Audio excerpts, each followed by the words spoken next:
Well, welcome to Conversations, where today we have Dr. Jamie Hardy, the lifestyle pharmacist, a clinical pharmacist, speaker, and founder of Innovative Wellness. With over 20 years of experience in healthcare, she now partners with organizations to improve leadership performance through science-backed well-being strategies.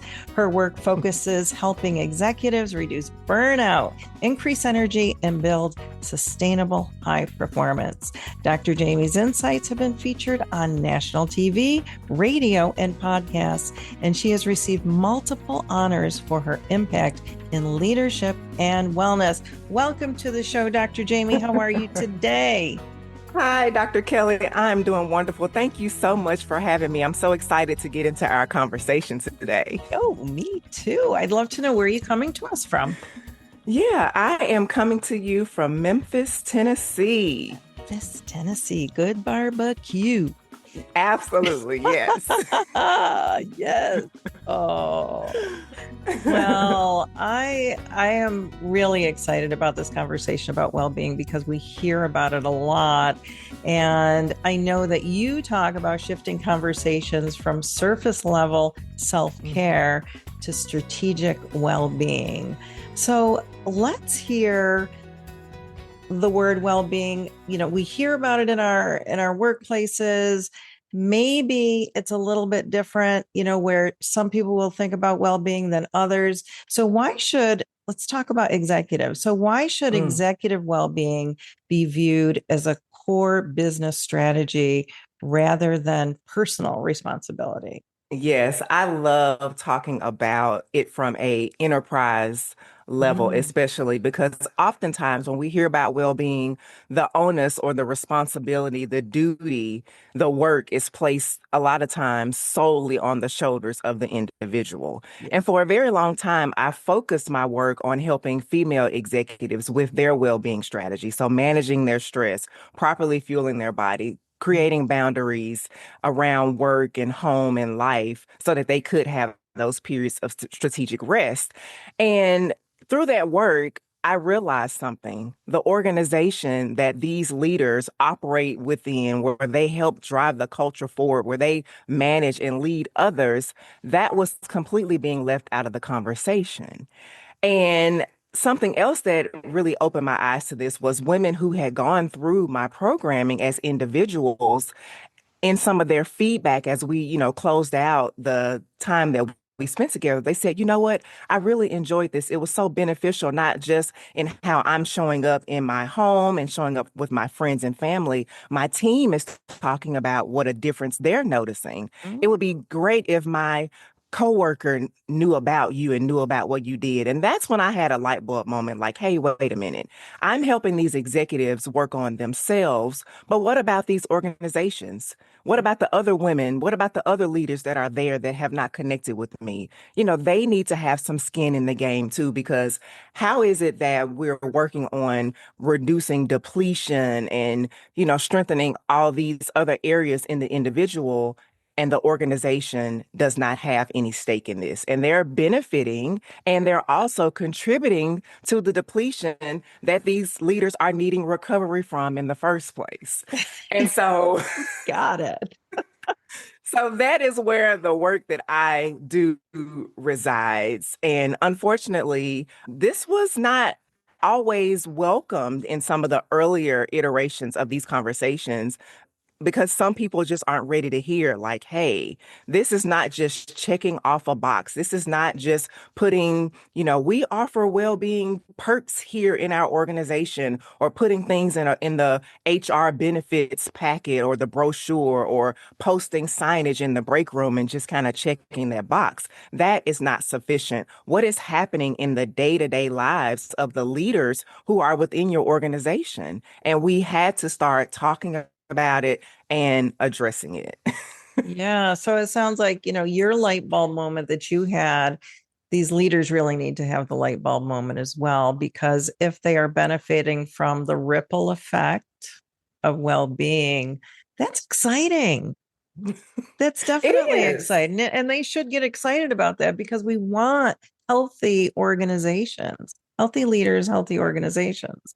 Absolutely. Absolutely. Yeah. Mm, And there's yeah. been a lot of data coming out surrounding this topic because like employee well-being and retention and the word burnout has just been, Yeah. rampant. It's elevated the need for these conversations and even some, large scale publications and some of the consultancies are even talking about the global workforce. For example, Gallup Gallup. released a Yeah. report, right? Talking about the disengagement and the significant stress that people are experiencing. And the primary driver was determined to be leader and manager engagement. And that well-being within those groups because as you mentioned there is this ripple effect, this executive well-being trickles down and it has to be in my experience and observation a top-down approach because leaders cast a shadow, they help set the tone, they model what the culture really is, not what we say but through what we do. And that's why I'm just so passionate about having conversations like this with you and other experts to share some solutions to say, hey, how can we move this from, like you said, those surface level, check boxes to really something that is ingrained into the way that we do business in our organization and how our people really feel. And that also, Dr. Kelly, helps to determine whether some people slowly, quietly dim their light, Mm. start to disengage, pull back, and even some that are so depleted, they end up looking for options and opportunities elsewhere and leave the organization completely. So this is, well-being meets business strategy, meets organizational structure, meets organizational impact, and even longevity. And so whenever I start talking about well-being through that lens, that's when I start to see people lean in more. Right. Absolutely. Well, you mentioned burnout. What are maybe some of the hidden costs to organizations when leaders operate in this, constant state? Yeah. Burnout has a high cost. And the thing about burnout is that it can be a little sneaky and it's not always what people think it shows up as. And so I like to reframe it around, this cost conversation because a lot of organizations are entirely measuring the wrong thing. Mm. And so when we think about costs, we think about expenses, right? Mhm. But I like to put a spin on this to really, galvanize this point. The most expensive leader in your organization is not the highest paid person. We think a lot about salary and packages and compensation. The most expensive leader in the organization is the one who is still physically showing up, but they mentally checked out months ago. And so they're physically present. They are, not bringing their very best ideas and creativity and ingenuity, energy, leadership presence to their work anymore. And that is what I like to call the invisible depletion because they're really there, but they're so depleted. And that is the cost that is impacting the financial baseline of these organizations because not just that one leader, but just think about the people who report up to that leader, right? And this is one of the most expensive but least measured opportunities or risks sitting right inside a lot of leadership structures at this very moment. And as we mentioned with the Gallup, data, these disengaged managers can be some of the single greatest predictors of the teams that then become disengaged, right? And then that just kind of erodes the performance of the organization at all. And that's why I like to really call this out and get people to think about who are the people in your organization who were once the rising or shining stars? Who were those exceptional, vocal, most engaged, most creative, most willing to kind of press the envelope or challenge the way we think and do things? And now they're in meetings and they're not really saying a lot. That is a huge cost. And so that is one of the ways that burnout can absolutely show up.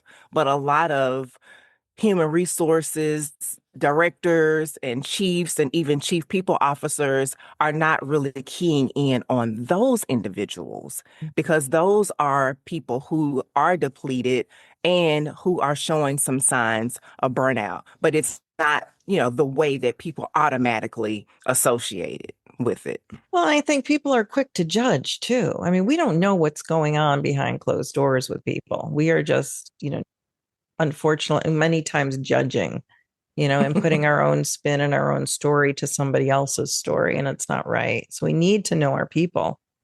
Yes. Um, Yes. let's talk about boundaries. So, how can leaders create boundaries that protect their energy? So, if we have these depleted leaders, we need to protect that energy without compromising performance or results. So, what does that look like? Yeah, so boundaries can be a little tricky. And Mhm. I say that because we have to think about in these organizations, what are we rewarding? Are the ones who are constantly raising their hands or accepting more or being voluntold, about expanded roles or additional stretch goals and objectives and projects, the ones that are the first to arrive and the last to leave, the ones who don't take any time away from work despite paid time off being a part of the benefit package, right? What are we rewarding? Who are we seeing being, shouted out in the team, newsletter or some type of kudos or, token of appreciation or acknowledgement being given to?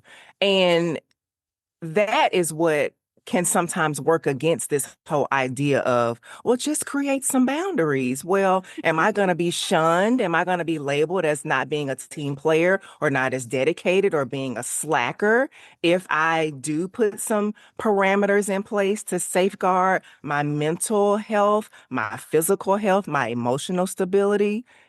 What are we really communicating to our teams? So we have to address that part first. What are we really rewarding and promoting here? Mm. Do our people really genuinely feel cared about, or is it just we care about you as long as you keep performing at all costs, right? And with all that being said, I'll say that of course there is this duality of how do we work together, the Mhm. individual and the organization. We have to move away on both fronts from treating rest as something that has to be rewarded, right? It doesn't have to be earned. So taking those moments for strategic rest, time away, or even not taking calls or responding to emails after the designated workday hours, putting some things in place to handle emergencies. I get this a lot whenever I start talking about these safeguards for the team and safeguards for the leaders. Well, Dr. Jamie, things happen. What if there's an emergency? Well, we can plan and implement some emergency protocols. And how do we determine what's really an emergency versus what can wait till tomorrow? And then what is the hierarchy in terms of who is responding and in what way? And so that is where I love to always go with this conversation around boundaries. And I think about, my time and my tenure as a clinical pharmacist. I went to school, for pharmacy, learning how the body operates when it's at its best, how it, functions when it's not, and what can we do to intervene and solve those problems. And so I like to think about all these things from a body or biological or physiologic, standpoint. And so this idea of, putting some parameters or boundaries in place to protect, time for rest, white space on calendars, even during the workday, dedicated times for, nutrition and meals, not just being at your workstation constantly or eating as you work. All of those things tie into the well-being of the leader, and we can put some parameters or boundaries around those sacred activities that we as humans need just to function. And then just thinking about executives and founders and leaders, your brain is one of your most valuable assets. So all of these things that we do in the well-being space help to support that asset, right? Mhm. And so that's the bigger, conversation around boundaries that I just like to always call out. And it's hard for people. It's really hard. Like to have white space in your calendar, that could be very difficult for somebody to incorporate. And I always say it's about baby steps, right? Just a little bit of white space, try it on, then you can increase. But yeah, and I think it's important for the person to understand how they operate and what's important for them and how they work best, right? Because in the United States, we are a culture of executors. Like it's, like you said, come in early, stay late, and get as much done as you can, take on those extra projects. But there's more to life than that. Yes. Mm, Yes, we are so much more than just our work or the output. And you yes. made a great point about this, do more, this hustle culture that is Yeah. very unique to the United States and just, Mhm. doing more, more, more. Yeah. Mm. Yeah, We have to unlearn a lot of our habits as leaders. Yeah. absolutely. Yeah. Yeah. And I think Yeah. until somebody either goes through burnout or something similar or knows somebody is very close to somebody, I think that's when the aha moments come. Yeah. But it Yeah. is, I mean, it's nothing anybody would want to experience.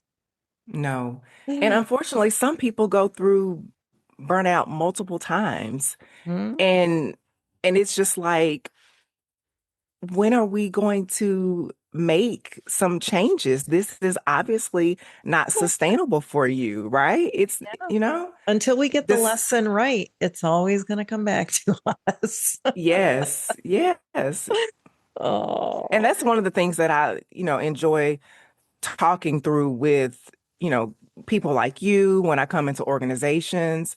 I talk about the fact that all of this needs to be modeled, right? Leaders cast a shadow. And yes. so when your senior leadership team shows up fueled and rested and operating from capacity rather than depletion, and they have in certain ways put some parameters in place, whether they're doing all of the things that we named, they could, like you said, just be starting with baby steps. So maybe being intentional about, I'm going to get up from this desk and go eat my lunch. I'm going to go sit outside. The organization has invested in this beautiful outdoor area.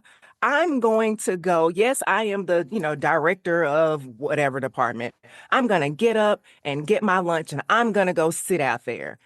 Yeah. Just imagine the ripple that that will have through the team as people are walking by and they see, hey, isn't that so and so outside? So just those baby steps can Yeah, make such an impact. absolutely. Mm.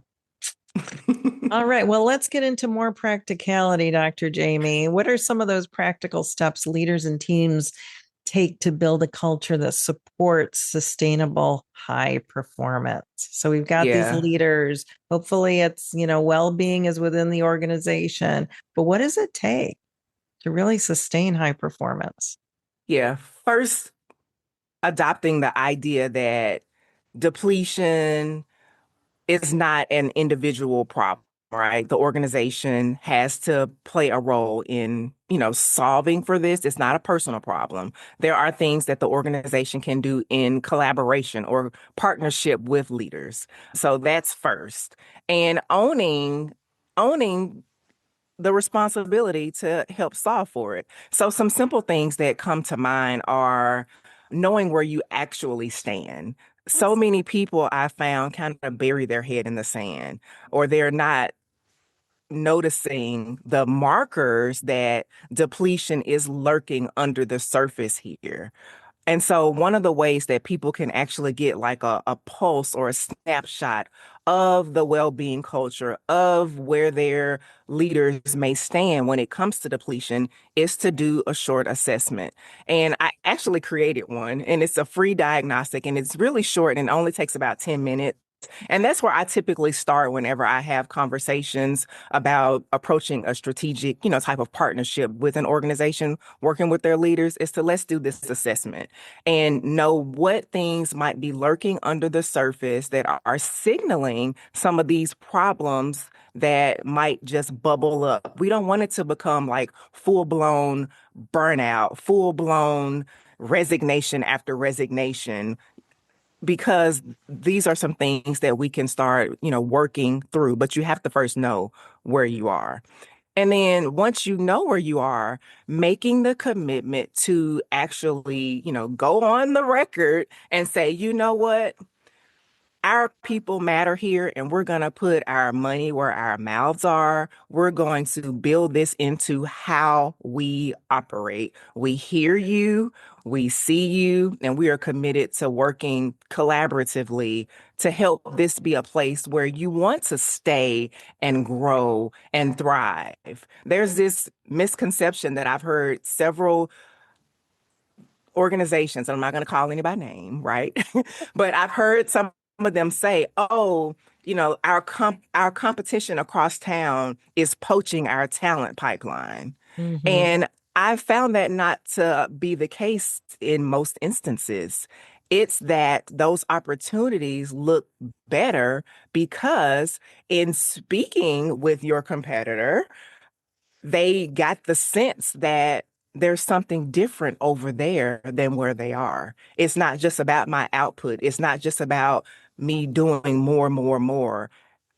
They made me just in that conversation feel more cared about as a human than I do where I show up physically every day. And that is a huge problem, but there is a solution. Organizations can solve for that.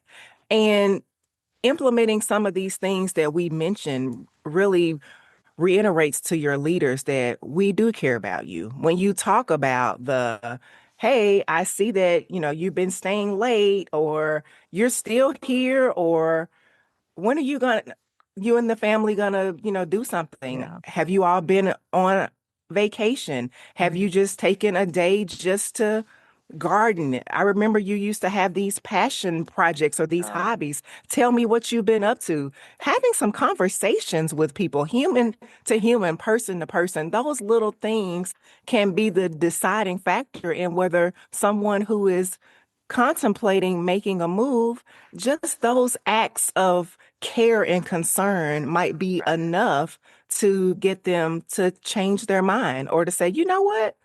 These people really care about me, and we're having these workshops, and we're having different resources that the organization is investing in.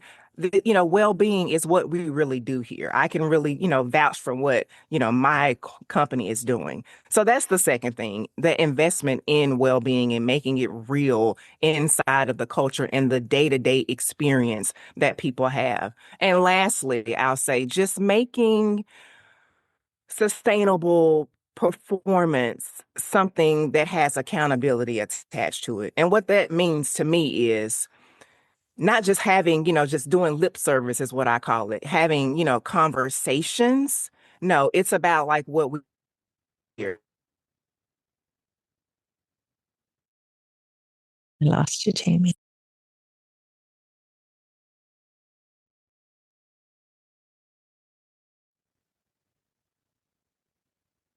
Out of office message, I'm not receiving or responding to emails, after 5 p.m. I'll respond, in the morning. Just those little things can make a huge difference. And supporting your team and having some, I guess, autonomy and feeling supported in putting some of those safeguards in place around themselves, them feeling backed up and supported in doing that, and you as the leader modeling it. So actually having that level of accountability kind of weaved into the culture. So Yeah. those are the three things that immediately come to mind. Oh, that's awesome. Thank you for that. I'm telling you, I think that, organizations, while they use the word wellness, they need to first understand, right? That's what I'm hearing from you. They need to understand what is wellness. They need to understand their people. They need to give opportunities so those conditions So wellness can really thrive within organizations. So their people can be sustainable. So the organization can be sustainable. So yes, they end up with positive results, right? And that bottom line blooms. Yes, All about the people. absolutely. All about the people. All about the people. Oh, well, I appreciate you coming on and really unpacking what wellness is, especially from an organizational view and looking at it as a strategy. And I would love to give you the last word. So, what say you? Okay. Well, yeah, well-being absolutely has to be a part of the strategy and not just the individual's, personal responsibility.